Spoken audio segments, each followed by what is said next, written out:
हो रहा है, कैसी मूढ़ता छा जाती है। वैसे भी शास्त्र में स्त्री हत्या करना बहुत बड़ा महापाप कहा गया है। फिर भ्रूण हत्या, गर्भ हत्या, गर्भस्थ शिशु की, उसमें भी कन्या, सर्वनाश। इसके बाद फिर रोते हैं, हमने कौन सा पाप किया, भगवान ने हमारा पुत्र छीन लिया। कौन सा पाप किया, भगवान ने ऐसा कर दिया। अरे अपने डायरी में तो लिखा करो कि तुमने कौन से पाप किए हैं। फिर जब परिणाम आवे तो सोचोगे तो लगेगा बहुत हल्के में निपाट रहे हैं भगवान, हमें तो बहुत कष्ट मिलना चाहिए।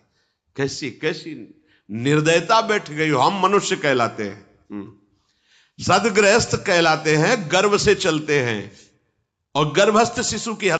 दूसरा, जो अपने धर्म से भ्रष्ट हो चुका है उसका जीवन व्यर्थ है। आपका एक धर्म है, सबसे पहला धर्म है मनुष्य धर्म। मनुष्य का क्या कर्तव्य है? अपने प्राणों का भी बलिदान देकर दूसरे की रक्षा करना, और यहां अपने मन को सुख पहुंचाने के लिए दूसरे की हत्या कर देना। कैसा राक्षसी भाव वृत्तियों में आ गया। देखो, अगर कोई माता बहन एकांत मिल जाए तो बस राक्षस जैसे टूट पड़ते हैं, ऐसे स्वभाव, मार दो, जला दो, काट दो। बड़ी दुर्गति होगी, देख लेना, यहां भी होगी। छुपा के भी कर लो तब कर्म प्रकाशित होगा। जब तुम अपराध नहीं करोगे, अपराध नहीं करोगे तब वो अपराध तुम्हें फंसाएगा और जीवन भर रुलाएगा। मरने के बाद नर्क मिलेगा। नर्क माने बड़ी जेल है, वो बड़ी जेल, ये छोटी जेल है। जैसे बड़े अपराधियों को बड़ी जेलों में भेजा जाता है, तो विश्व ब्रह्मांड की सबसे बड़ी जेल और वहां के सबसे बड़े जेलर यमराज, वहां दंड मिलता है। आप ऐसा ना सोचिए कि ये सब गप है। गांव में जैसे बात करे तो लगता है गप है, जब जेल हो आते हैं ना तो कहते हैं। एक गांव में मिले थे, कहा था कि अगर रोज 5 जूता कोई गांव में हमें मारे तो हम उसे सह लेंगे, लेकिन दोबारा जेल जाने वाला आचरण नहीं करेंगे। दिखा रहे थे कि देखो कैसे कैसे कष्ट वहां के कैदी भी मारते हैं जो बहुत पुराने हो गए हैं। वो हमको अनुशासन में रखते हैं, ऐसा ऐसा कितना कष्ट। अब वो गया ना तो भोगा, अब माया के कारण स्मृति नष्ट हो गई नहीं, सैकड़ों बार अपने भी भोग के आ रहे हैं नरक। दूसरे, उसका जीवन नष्ट है जो धर्म का त्याग कर चुका है। तुम पिता माता से प्रकट हुए, तुम्हारा धर्म है माता पिता की सेवा करना। वयोवृद्ध बेचारे माता पिता उठने बैठने में असमर्थ हैं, आप पैसे कमाने के लिए अपनी बहुली निकल गए। अब वो कष्ट भोग रहे हैं, ना उनको देखना है ना उनकी व्यवस्था करना है। मरने दो तो ठीक है, तुम्हें जब परिणाम आएगा तब तुम भी तो बनोगे ना वृद्ध, तब तुम्हें पता चलेगा। अवश्य में भोक्तव्यम कृतम कर्म शुभाशु। होश में माता पिता सबसे पहले भगवान हैं यदि आप गृहस्थ हैं तो। अगर आप बाल्यावस्था से भगवान के मार्ग का अनुसरण कर रहे हैं तो फिर भगवान प्रणत कुटुंब पाल रघुराई, भगवान व्यवस्था कर देते हैं। वैराग्य मार्ग में लौटकर पीछे नहीं देखा जाता। हमारे भगवान के अवतार मानेंगे महाप्रभु चैतन्य देव, नवयुति विष्णु प्रिया जी माता सची छोड़ के चल दिए। आद्य गुरु भगवान शंकराचार्य भगवान के अवतार मां केवल छोड़ के चल दिया। भगवान के मार्ग में यदि ऐसे चले तो भगवान संभाल लेते हो, परम पद मिलता है 21 पीढ़ियों को। मां तो बिल्कुल नजदीक है, 21 पीढ़ियों को भगवत प्राप्ति हो जाती है। और शब्द है प्रणत कुटुंब पाल रघुराई। This is Varun. Varun calls himself a foodie. Lunch में समोसे, डिनर में मोमोज, फिर ब्रेकफास्ट। और अपने माता पिता का त्याग कर दिया, उनकी सेवा नहीं करते, वो दुख भोग रहे, तो नरक यंत्रणा मिलेगी और जीते जी तुम उन्नति को प्राप्त नहीं हो सकते। तुम्हें भले उन्नति दिखाई देती हो, बाद में परिणाम देख लेना आप। तीसरा, जो दूसरों के भोजन छीनने की चेष्टा में रहता है, कैसे इसका धन अपहरण कर लें, कैसी जमीन अपहरण कर लें, कैसे इसकी अव्यवस्था पैदा कर दें इसके जीवन में, जो केवल अपने ही सुख को देखता है उसकी दुर्गति होती है। तीसरा, उसका जीवन व्यर्थ है। जो दूसरों के सुख का अपहरण करके सुखी होना चाहता है, सदैव केवल अपने सुख में डूबना, सोचना कैसे मैं सुखी हो जाऊं, अधर्माचरण करूं, छीन लूं, क्या करूं, कैसे करूं, उसका जीवन व्यर्थ है। और चौथा, जो आए हुए साधु महात्मा अतिथि का अनादर कर देता है, अपमान कर देता है, सारे सुकृत नष्ट हो जाते हैं। ये 4 का जीवन बिल्कुल व्यर्थ हो जाता है। इनको असत जीवन कहा गया है, वृथा जीवन कहा गया है। इसलिए हे युधिष्ठिर, ये 4 दोष कभी हृदय में ना आने पावे। आरूढ़ पतिते दत्तो मन्यायोपहृतम चेयत व्यर्थम तु पतिते दानम ब्राह्मणे तस्करे तथा। बहुत ध्यान देने योग्य बात। जो वानप्रस्थ या विरक्त भाव संन्यास ले लेते हैं और कुछ वर्ष चलने के बाद मैं तो इस पे नहीं चल पाऊंगा लौट जाते, उन्हें घोर नरक की प्राप्ति होती है। कुछ भी कर लो, ये भारी अपराध तुम्हें नरक की प्राप्ति कराएगा। मार्कंडेय जी महाराज युधिष्ठिर को उपदेश कर रहे हैं। एक बार एक सन्यासी जी ने कहा था कि हमने गुरुजनों से सुना है कि यदि वचन से संकल्प ले ले कि बस अब कुछ महीने बाद हम सन्यास ले लेंगे और विरक्त होकर भगवान का भजन करेंगे, और यदि वो ऐसा नहीं करता तो उसे चंद्रायण व्रत रहना चाहिए, तब उस पाप से मुक्त होगा। चंद्रायण व्रत कहते हैं प्रतिपदा को 1 ग्रास, द्वितीया को 2 ग्रास और अमावस्या को 15 ग्रास, फिर नीचे घटाते चले जाओ 14, 13, 12, 11 ऐसे पूर्णिमा को पूर्ण 1 महीने से उपवास रहने से हम सन्यास लेंगे। इस बात के अपराध का उसको सन्यास लिया नहीं, केवल घोषणा कर दी थी। और जो सन्यास ले लिया या वानप्रस्थ, वानप्रस्थ कहते हैं पत्नी के सहित विरक्त होकर भजन करना। गृहस्थ में थे, अब निर्णय कर लिया कि अब आजीवन हम ब्रह्मचर्य रहेंगे और भगवान का भजन करेंगे, धाम तीर्थ वन आदि में रहकर वो जीवन में दोनों भजन करके भगवान की प्राप्ति में लगा, उन्हें वानप्रस्थ कहते हैं। सन्यास जो पूर्णतया वैराग्यवान होकर केवल भगवान के आश्रित जीवन। सन्यास मार्ग में माता पिता परिवार का दिया हुआ कुछ स्वीकार नहीं किया जाता, उनके द्वारा भरण पोषण नहीं स्वीकार किया जाता।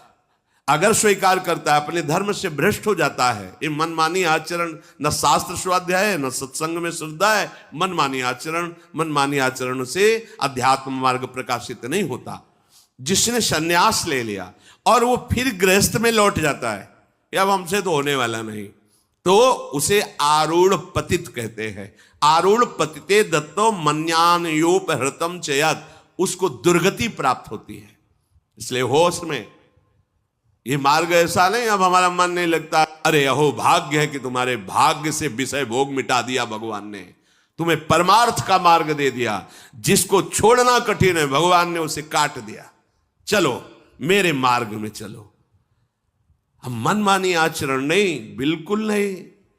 यहां शास्त्र आदेश करता है, ऐसे नहीं होना चाहिए कि 4 दिन हुए कपड़ा उतार दिया, कपड़े बदल लिए, 5वें दिन फिर उसी पोशाक में। तो जानते हो इससे क्या होगा? जीवन भर कुछ कर लो, दुर्गति प्राप्त होगी। तस्मात् शास्त्रम प्रमाणम ते कार्य, ये कानून है। कानून में फंस गए तो सजा निश्चित होगी। ये भागवतिक कानून, जैसे एक राजकीय कानून है, तो ये भागवतिक त्रिभुवन का कानून है। त्रिभुवन में कहीं यही कानून काम करेगा। अलग अलग देश का कानून है, लेकिन ये त्रिभुवन का कानून है, विश्व का कानून है, ये भगवदीय कानून है। अगर इसमें फंस गए तो निकलना मुश्किल हो जाएगा। बहुत शास्त्र के अनुसार चलो। तो जो वानप्रस्थ या सन्यास लेकर के पुनः गृहस्थ धर्म से युक्त हो जाता है, उसकी दुर्गति निश्चित हो जाती है। आप तुम वो कर ही नहीं पाओगे। जैसे कहते हैं अब मंत्र ले लिया, अब क्या जाने की जरूरत है, मंत्र प्रकाशित ही नहीं होगा, जप ही नहीं पाओगे। लिख के देख लो, ये शब्द लिख लो, मंत्र नहीं प्रकाशित होगा, जप ही नहीं पाओगे। खिलवाड़ है परमार्थ चलना। एक एक अक्षर में अगर त्रुटि हो जाती है तो छाती जलेगी।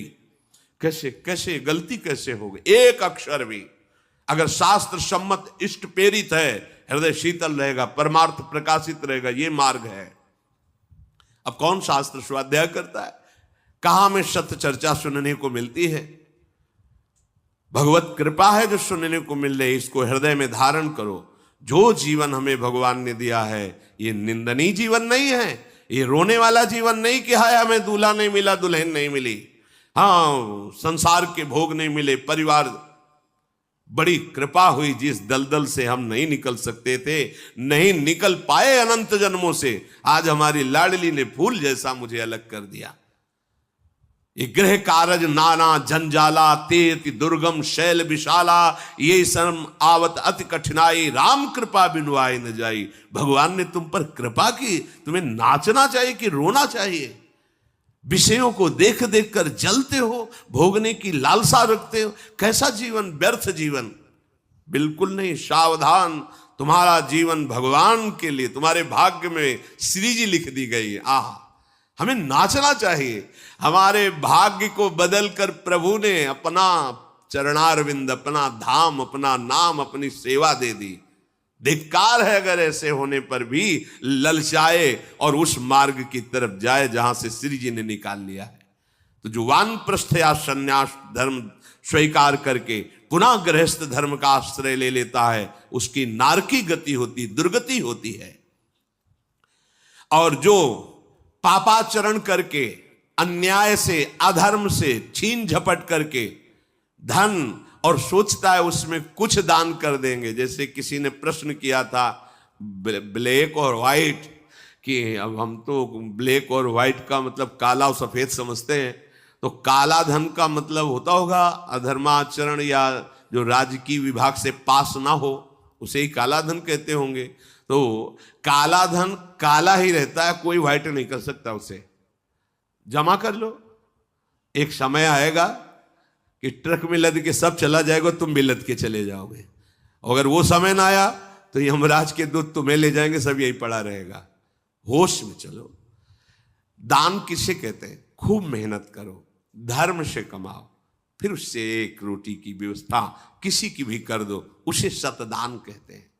लाखों बेईमानी से कमाए, अधर्म आचरण से दूसरों को चूस चूस के ऐसा दुख दे कर फिर सोचा कि लाख में 10,000 दे देते हैं, व्हाइट हो जाएगा। व्हाइट नहीं हो जाएगा, ये और तुम्हारे ऊपर आक्रमण कराएगा, क्योंकि जिनको दे रहे हो उनकी भी बुद्धि तो भ्रष्ट होगी, तो तुम्हारा धर्म बनाना, हाँ, व्हाइट नहीं होगा, फाइट होगी। अब मार पिटाई शुरू करवाएगा, वो ऐसे आचरण करवाएगा, जहां जाएगा वहां खोपड़ी फोड़ेगा। उसका परिणाम जब आपके आएगा तो आपकी खोपड़ी फूटेगी। व्हाइट तो तब हो सकता है जब व्हाइट चलो। व्हाइट का तात्पर्य होता प्रकाश, श्वेत, ये लक्षण सतोगुण का। सात्विक भाव से चलो, मेहनत की कमाई से, पसीना चुहा के खूब मेहनत किया और फिर किसी को दिया, तुम्हारा परिवार उन्नतिशील रहेगा, तुम्हें लोक परलोक में सुख प्राप्त होगा। अन्याय से कमाए हुए धन का दान पतित कर देता है, पतित कर देता है। अब इसमें एक उपाय है, मुझे पता नहीं था, प्रमादवश मेरे से गलती हो गई, कभी जीवन में गलती नहीं करूंगा, अब सुधार के लिए करो, हो जाएगा। मुझे पता नहीं था, मैंने कभी सुना ही नहीं था, बस यही था कि धन प्राप्त करूं, धन प्राप्त करूं, और गलती हो गई। अब मुझे पता चला कि मैंने गलत किया है, तो आप अब लो नशानी, अब ना नशे करो, गौ सेवा, संत सेवा, ठाकुर सेवा, गलती आगे से नहीं करूंगा।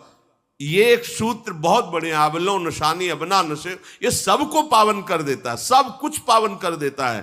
पर ये ऐसा नहीं कि हम 100 कमा रहे हैं बेईमानी से तो 10 देते रहेंगे तो 90 व्हाइट होते रहेंगे, ऐसा कदापि कहीं नहीं लिखा। ये शास्त्र है, तस्मात् शास्त्रम प्रमाणन्ते। कई बार लोग प्रश्न करते हैं इस विषय का, ध्यान से सुन लो। अन्याय से कमाया हुआ धन अगर उसे हम दान भी करते हैं तो वो पतित ही करेगा, गिराएगा ही, किसी काम का नहीं है।